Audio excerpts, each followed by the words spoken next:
Buonasera miei colleghi e tutti presenti, è un onore avere l'opportunità di parlare in un'occasione così importante e quindi per assicurarmi che questa opportunità non vada sprecata passerò all'inglese.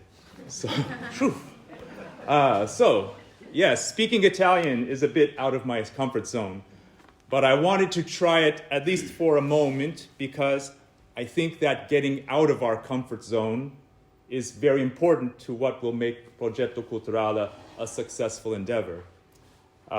We are all experts in our respective fields, and as we come together for the Progetto Culturale, I see it as an opportunity for each of us to rediscover our own expertise in ways that we do not expect.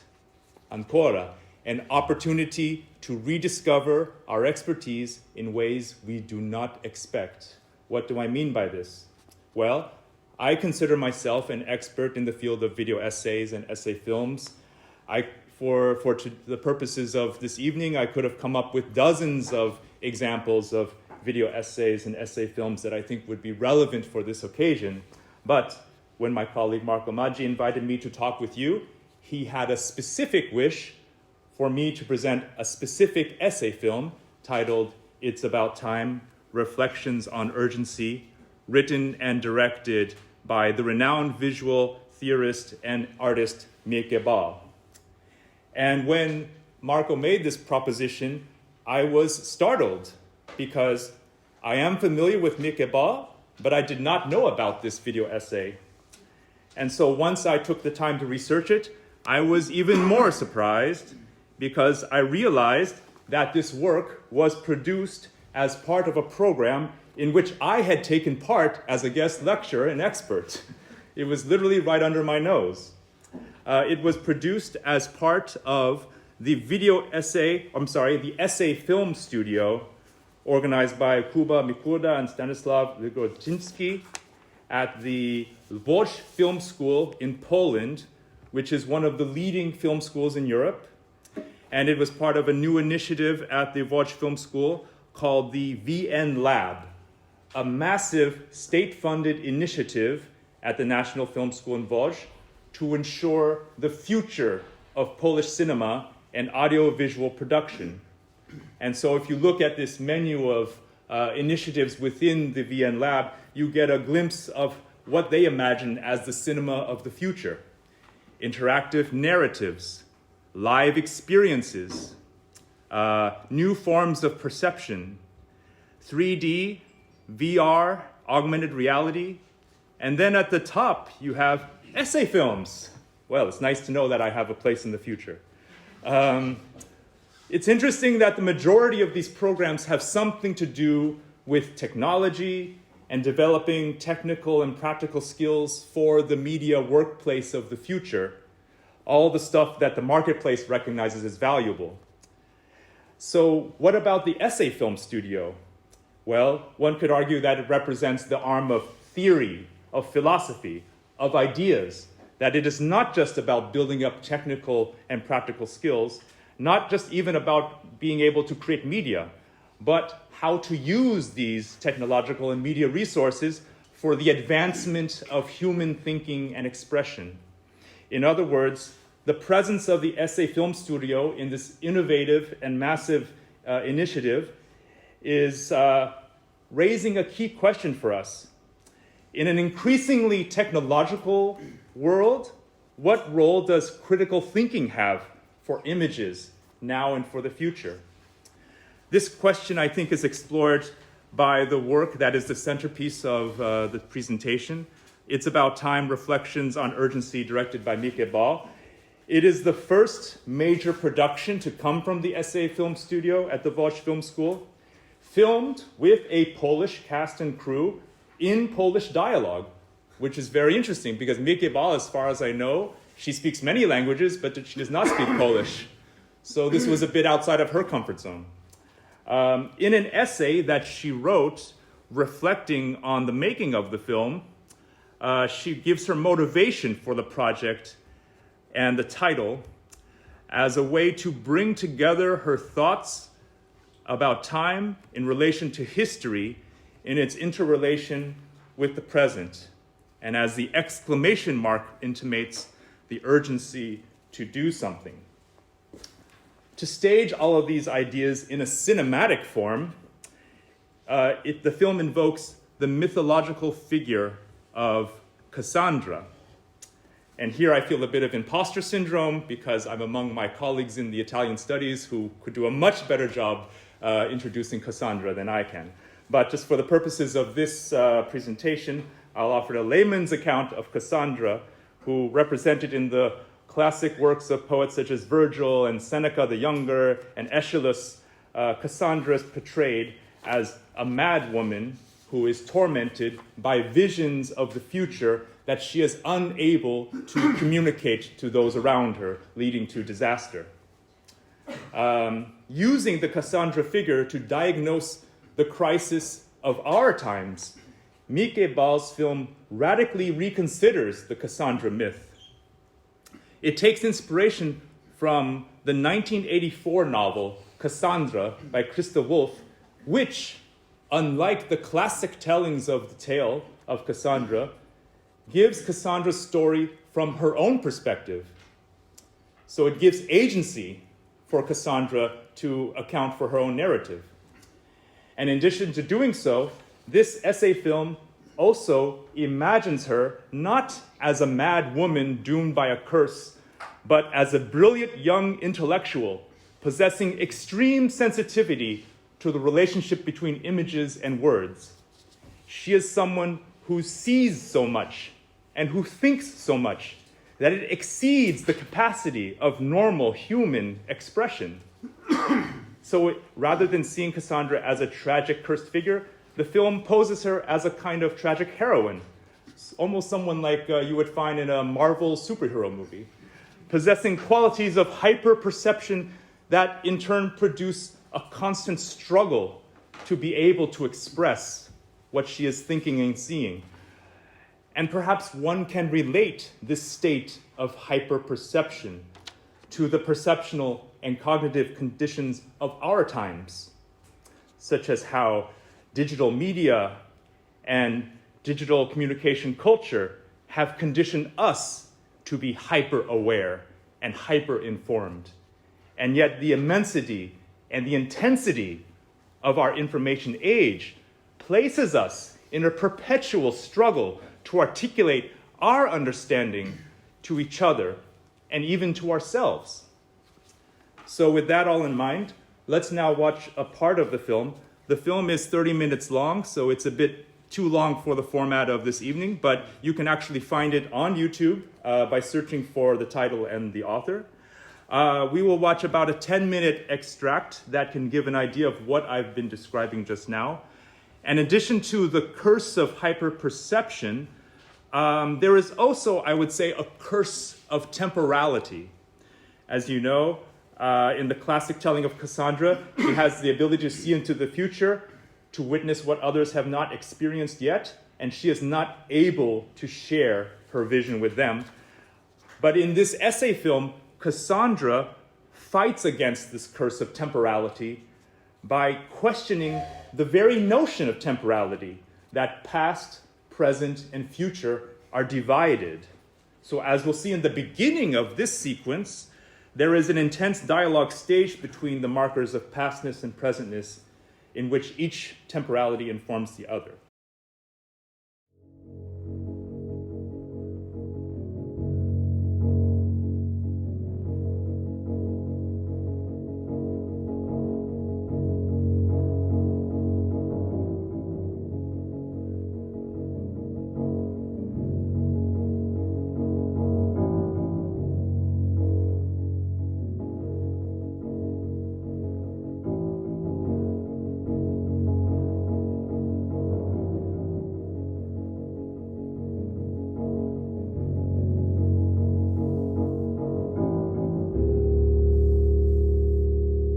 Więc to był atak. I na krótką chwilę moje życie podzieliło się na czas sprzed ataku i po nim. Ta chronologia wkrótce straciła ważność, jak niemal wszystkie następne. Jak ta nieważność chronologii wpływa na ludzką obsesję na punkcie historii? Na przykład historii obrazów, historii sztuki. Pre i post, przed i po mogą wejść ze sobą w dialog, jak ja i ty. Czy to niedorzeczna myśl? I czy to w ogóle ma jakieś znaczenie?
Cytowanie, analizowanie czy nowe odczytanie Caravaggia dzisiaj na zawsze zmienia jego dzieło.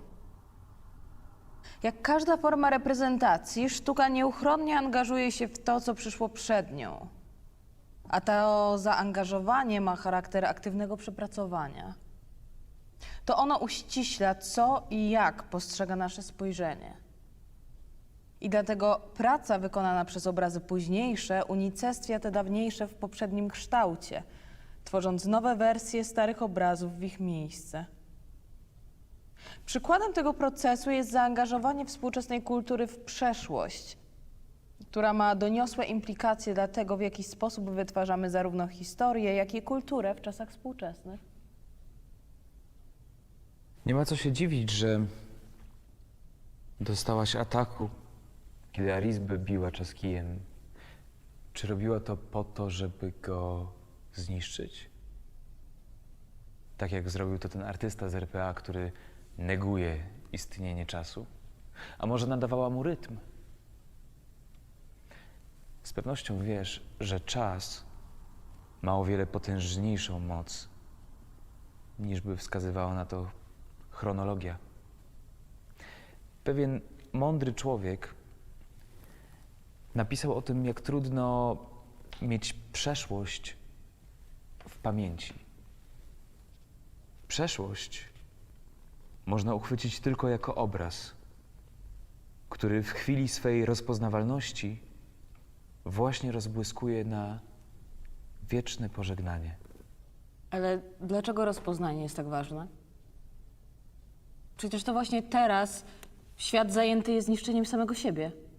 Właśnie dlatego. Właśnie dlatego. W tym samym tekście napisał on również, dlaczego przeszłość jest ważna. Każdemu obrazowi przeszłości, w którym teraźniejszość nie rozpoznała się jako ta, o którą mu chodziło, grozi bezpowrotne zniknięcie. A więc to nie tylko przeszłość wpływa na teraźniejszość, ale i odwrotnie. Muszę z tym uważać, bo inaczej znowu dostanę ataku. Nasza pozycja w teraźniejszości ściąga na nas odpowiedzialność, by zachować obrazy przeszłości, aby stały się aktualne w teraźniejszości. Nazwałabym to teorią ugruntowaną. Przestamy słowem teoria na prawo i lewo, ale wiesz, co to znaczy? Patrzenie, przenikanie wzrokiem. I stąd właśnie wynika jej ugruntowanie w dwóch płaszczyznach czasowych. Tak. To też ma wpływ na nasze akty pamięci. Pamięć nie zdarza się tak po prostu. Tworzysz ją albo nie. Nawet sny pociągają za sobą odpowiedzialność, bo sny nie tyle odzyskują obrazy, co tworzą je. Masz rację. Pamiętam i czuję, jak ów rytm przyszedł do mnie. Ja tworzę to wspomnienie w tym momencie. Już na zawsze drżenie mego ciała, na zawsze opór chłodnej ściany, której dotykało. Życie przeciw śmierci, siła mojej matki przeciw mej słabości. Na zawsze niewolnica trzymająca moją głowę i na zawsze gorzki brązowy sok, który Partena, moja niania, wlewała mi do gardła. Na zawsze głęboki sen i to, co się śniło. I czułam, jak rytm przechodzi na mnie. Gdy w moim ciele rozpoczął się taniec, gdy już nic nie mogło mi pomóc, poczułam pokusę, by porzucić samą siebie i uciec z czasu. Rytm powiedział, że moje stopy wolą uciec z czasu, a ja chciałam ulec mu całkowicie.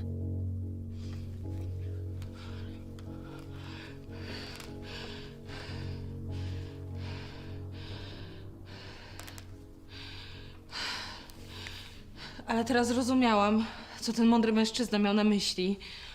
I muszę coś zrobić. Muszę działać. Ale nie możemy działać w imię teraźniejszości, a co dopiero przyszłości, bez zgody Rady.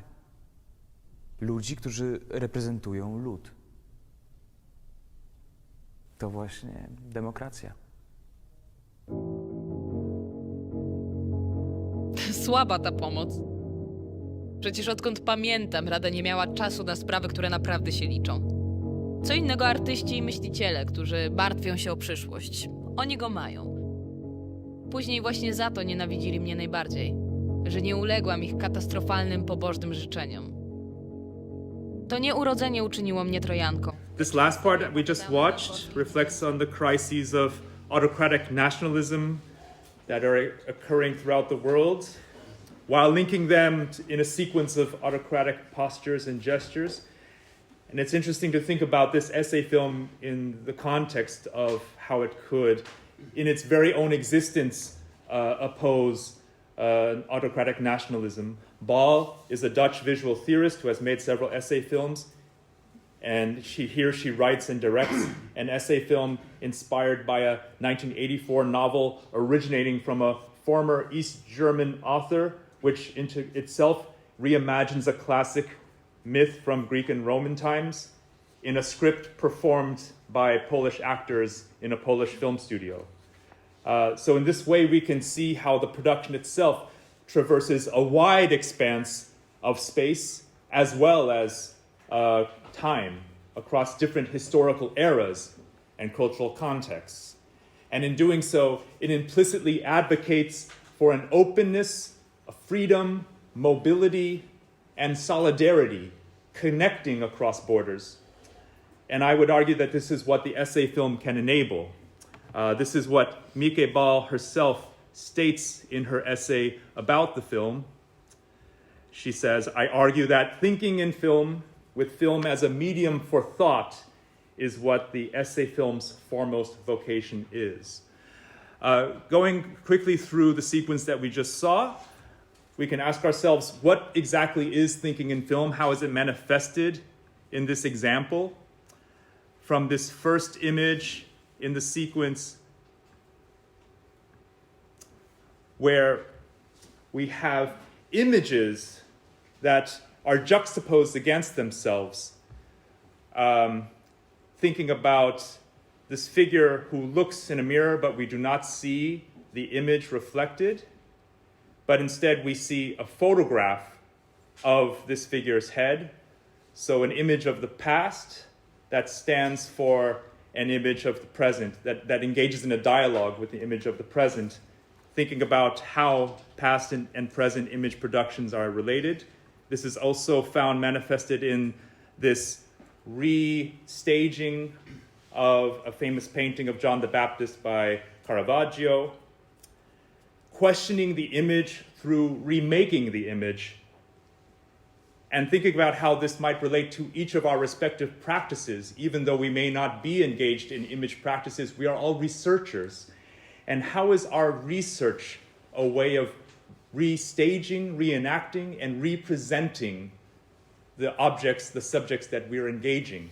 And how does the act of research in many ways transform and replace the thing that we are studying, that we are remarking on? And then the third example of this extended dialogue between the two figures: how do words stand for images? How do words engage, understand, and in some ways stand and replace images? So these are three very specific film strategies. And again, the majority of us do not practice filmmaking. But how can the strategies, how can the methodologies of this film be relevant to all of us here and to the Progetto Culturale? How can it inform our own questioning? In her essay on the film, Mieke proposes different approaches that happen to each start with the letter M, that inform the experience of essay filmmaking, and that I think can be relevant to each of us as well. The way that she defines essay, she relates it to the French etymology of essayer, to try. And she writes, the word trying means attempting to say something for which no ready-made literary genre exists as yet. And in this attempt, there is a modesty that is crucial. Trying, attempting, groping towards, fumbling, even floundering. That modesty itself acknowledges that nothing is perfect and that no one does anything alone, that making something is collective and social, which leads to the second M word found in her essay, mutuality. Dialogue, not monologue. We tend to think that essayists, that authors are individuals, that we stand alone as personas, but in reality, this work is interconnected with so many contributors, so many minds engaged in the production of this thought. So the essay can be thought of not as a hyper-individualized practice, but one that is really about mutuality and interconnectedness, and responsiveness, responsive to the call and contribution of other people to the topic of the essay and the essayist's argument. And that mutuality then reflects on the third M word, multiplicity. The essay, with its starts and stops, its attempts, and its engagements with multiple contributors and minds, it also activates anyone who engages it to not receive a singular, autocratic field of knowledge, but to have the capacity to construct their own story, to make their own interpretation, and to connect it to what they have seen around them, in order to make images complex, effective, multiple, and actively powerful. This is why the essay film has a role to play, that it can make this process more transparent, more visible. This requires the imagination, but also the making perceptible of thought. In other words, we must image ideas. So, in conclusion, I have, like a genie, I have 3 wishes for the Progetto Culturale, inspired by Mieke. That we use this space as a way to experiment with this essayistic approach that I'm proposing, and that it can be applicable to all of our disciplines as diverse and manifold as they are. Modesty, that it can help us to liberate ourselves from the impulse to insist on our own individual expertise, much less to impose that expertise on others, mutuality, that it can be a space to open ourselves to each other, and multiplicity, that it can open a path to rediscover our expertise in ways that we do not expect. And so with that, I wish you all well, and I wish us a good Progetto culturale. Grazie.